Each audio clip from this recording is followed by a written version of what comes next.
제 처가 수사를 받은 이후에 이제 그 다음에 벌어진 일들을 보면 참 왜 검사들이 정권에 충성하는 수사를 하는지를 좀 알 수 있겠더라고요. 그러니까 아, 이명박 정부 때도 보게 되면 아주 출세한 검사가 됐고, 네.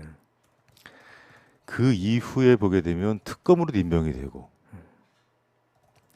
특검으로 임명된 이후에는 정부가 또 바뀌었는데, 지금 말씀하신 것처럼 문재인 정권 하에서도 서울중앙지검장에 이어 그렇죠. 검찰총장까지 됐습니다.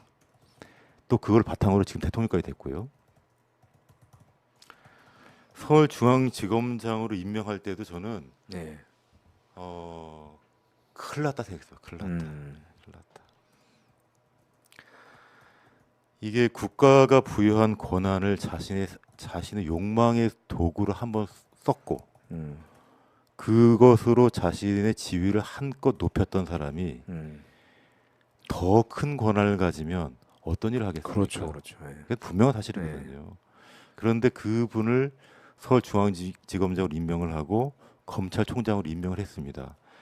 그러니까 저는 개인적으로는 그때 임명하기 전에 제가 할 수 있는 방법을 통해서 아, 문재인 대통령께서 임명하지 않도록 저는 분명히 조언을 드렸습니다. 아, 의견을 제시를 했고, 의견을 예, 제가 근데 직접적으로 소통할 수 있는 그 창구가 없어서 네. 그 통할 수 있을 것으로 보이는 들한테 사람들에게 어쨌든 전달은 했었습니다. 전달. 예. 예.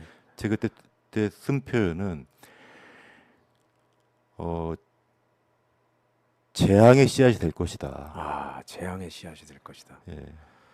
아, 적중하셨네요. 씨앗이 될 것이라고 그때 분명히 말씀을 드렸고, 어, 그럼에도 불구하고 서울중앙지검장으로 임명을 하고 음, 검찰총장으로 임명하는 걸 보면서 검찰총장으로 임명할 때 제가 그때 딱 모든 기대를 접었습니다. 예. 네. 그러니까 사실 뭐제 문재인 정부 출범 직후에 이제 윤석열 검사를 서울중앙지검장에 임명을 했고요. 네. 저는 그때는 이제 뭐 국정원 댓글 사건 수사로 뭐 자춘도 당하고 고생했으니까 일종의 거기에 대한 보답이다. 그런 정도로만 이제 평가를 했고요. 근데 이제 검찰총장이 될 때는 또 전혀 다릅니다. 검찰총장과 지검장의 권력의 차이는 어마어마하게 다르기 때문에 그렇습니다. 예. 저는 총장에는 절대 임명하면 안 된다는 생각을 가지고 있었는데 곽 변호사님은 재앙의 씨앗이 될 거라고 그렇게 이미 예측을 예, 저는 하고 분명히 계셨네요. 말씀드렸습니다. 그때. 아, 그렇군요. 그러니까 사실 저는 곰곰이 생각해 보니까 아니 그 문재인 대통령하고 같이 활동을 했던 노무현 대통령의 따님을 그렇게 정치적으로 수사를 했던 사람이 윤석열 검사라는 것을 과연 몰랐을까? 문재인 대통령이. 제가 문재인 대통령께 여쭤보진 않았습니다. 예. 예. 예. 알고 근데 계신 여쭤보진 예. 않았습니다만 알고 계셨을 걸 봅니다. 그러니까 노정현 그러니까 부인이 수사를 받고 있을 때 그 왜냐하면 아까 얘기했던 것처럼 정치부 기사가 도배를 했다고 했잖아요. 예, 그러면은 그때 문재인 대통령도 그 기사들을 보고 있었을 테고. 예. 예. 그리고 그때가 이제 막 정치를 이제 시작하고 있을 줌이니까 더 잘 봤겠죠. 그러면은 누가 수사를 하고 있는지도 파악을 했을 수도 있고. 그런데도 그렇게 윤석열 검사를 신뢰하고 중용을 했단 말이죠.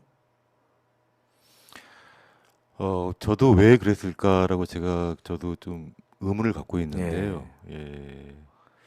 실마리 중에 하나는 그 문재인 대통령께서 그 대통령 재임 시절에 예. 윤석열 검사를 검찰총장으로 임명하면서 이런 말씀을 하십니다. 살아있는 권력을 수사하라. 예. 사실은 그게 아, 잘못된 워딩인데, 그때 당시 문재인 대통령의 지지율이 매우 높았습니다. 맞습니다. 예. 매우 높았기 때문에 그런 말씀을 통해서 더욱더 지지율을 견인하려고 하신 것이 아닌가라고 저는 음, 추측합니다. 음.